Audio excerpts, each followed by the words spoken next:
Auto recyclers, junk and salvage operators, individuals, and insurance companies must submit their vehicle reports to the National Motor Vehicle Title Information System as frequently as they like, but not less than monthly. The Department of Justice encourages all reporters to submit information to NMVDIS as soon as possible to prevent fraud and theft and to protect consumers. Please visit the Vehicle History website to review your vehicle reporting requirements. You can access the Single VIN Reporting Service, or SVRS, over the public internet using a web browser. You will need access to the internet, a supported web browser, and an email account to register with the service. You'll begin at the SVRS main screen. The SVRS main screen displays the Reporting Entity ID and Password fields. This allows existing users to enter their details to gain access to the system by clicking on the Sign In button. The SVRS main screen also provides help for existing users who have forgotten their reporting entity ID or password. By clicking on the Forgot Your Reporting Entity ID button, a user can search and retrieve the assigned ID. By clicking on Forgot Your Password, a user can enter their reporting entity ID to have a new password issued. The system sends an email to the address that is part of his or her registration profile, with instructions to reset his or her password. The SVRS main screen allows new customers to register with AMVA to gain access to the system by clicking on the link to create an account. As noted on the SVRS main screen, registered users can only view and amend vehicle reports submitted through the Single VIN Reporting Service. Vehicle reports submitted through other NMVDIS JSI data consolidators are not available through this service. The SVRS main screen also provides the Help menu to the users.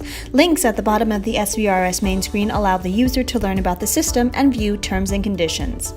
The AMVA Single VIN Reporting Service system provides online self-registration for junk and salvage operators, individuals, insurers, and towing operators, and assigns the reporting entity user credentials to access the system.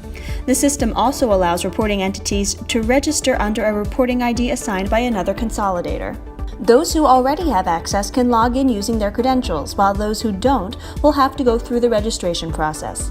In order to access the SVRS application, new businesses must first register so they can be verified and provided login credentials.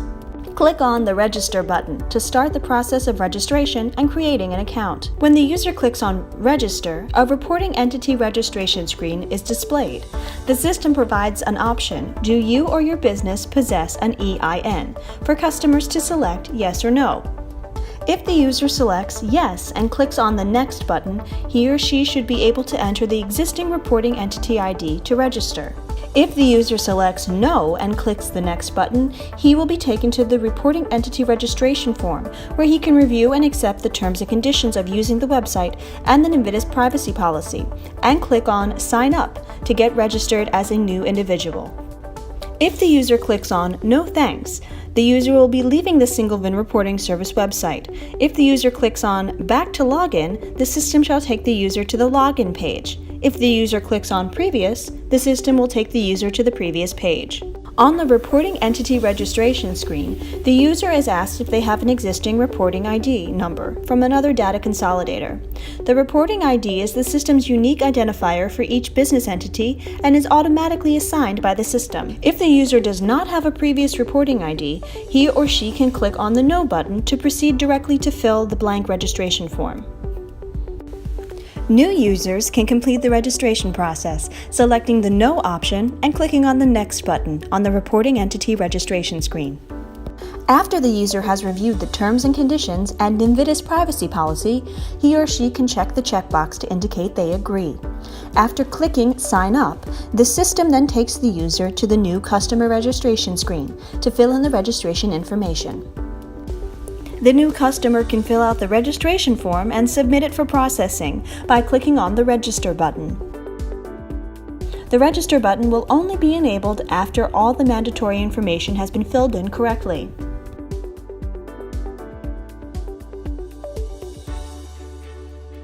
The system completes the registration process and the registration confirmation page will be displayed. The user will receive an email with logon credentials and an activation link that he or she should click. When the user clicks on the activation link inside the registration confirmation email, the system displays the terms and conditions of use. The user must accept the terms and conditions to access the system. The user can click the Close button to accept the terms and conditions. After the user clicks on the Close button, the system displays a password creation form. The user enters the password and clicks on Save Password. This button enables only when the password rules have been followed. The system saves the password and brings the user to the SVRS landing page. The user is logged in already and can start submitting vehicle reports. The user can also look at his or her profile by clicking on their name. The user can also change reporting entity registration details by clicking on Registration from the menu, or click on Change Password to change their password. A user can enter his or her reporting entity ID and password and can click on Sign In button to gain access to the system. If the user forgets the system-generated reporting entity ID, he or she can click on the Forget Your Reporting Entity ID button. The search can be performed based on entity name, address, or city and state. If the user forgets the password, he or she can click on Forgot Your Password from the login screen. The user enters his reporting entity ID and clicks on Recover Password. Confirmation will be displayed, and the system uses the reporting entity ID to locate the email address on the user registration. The system then sends the user an email with their temporary password. The user can then use the new password in the email to log into the system. When the reporting entity logs into the SVRS application, the system checks if the registration information of the entity is accurate. The system also periodically reminds the entity to keep their information up to date.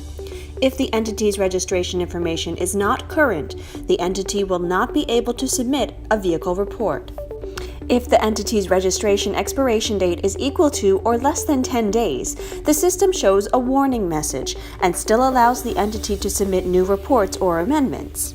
If the entity's registration date is 12 months or older, the system shows a warning message and will not allow the entity to submit new reports or amendments until the user updates the registration information. To update the entity's registration information, the entity or user can click on Review Now, or can click on the profile icon on the top right corner and click on the registration icon to make the update. The entity or user will then be taken to the registration page to update their information. The user can update any of the registration information, for example, company or address information, and provide an email address in the Confirm Email text box. They then click on the checkbox that says, I certify that I have reviewed and updated the registration information. Click on the Certify Registration Information button at the right bottom of the page in order to update the registration information. If the user doesn't click the checkbox to certify they have reviewed and updated the registration information, the system will not allow the user to click on Certify Registration Information button.